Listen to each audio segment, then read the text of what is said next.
High, আমি সোমনাথ। আর আজকে যাবো একটা বিশেষ জায়গায়। তো তার আগে চলো স্নানটা করে নিতে হবে।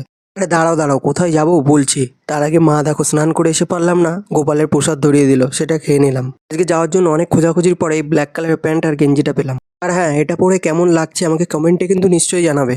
চলো বলে ফেলি আজকে কোথায় যাচ্ছি। আজকে যাচ্ছি হচ্ছে মা কালীর মন্দিরে পুজো দিতে, যেহেতু আজকে কৌশিকী অমাবস্যা আছে, তো আজকের দিনটা অনেক শুভ। তারপরে মিষ্টির দোকানে এসে আমি আর আমার বন্ধু মিষ্টি কিনে নিয়ে বেরিয়ে পড়লাম মন্দিরের উদ্দেশ্যে। কিন্তু সারাদিন এত বৃষ্টি হয়েছে, মন্দিরে যাওয়ার আগে রাস্তাটা দেখো ভাই, কি অবস্থা, কাদায় পুরো ভরে গেছে। প্রতি বছর এই সময়টায় বৃষ্টি হয়, কিন্তু এতটা পরিমাণে বৃষ্টি হয় না যে রাস্তায় এতটা কাদা জমে যাবে। প্রতি বছর আমরা মন্দিরে আসি পুজো দেওয়ার জন্য এই দিনটিতে, কিন্তু এই বছর একটু লোক কমই আছে, কারণ বৃষ্টি।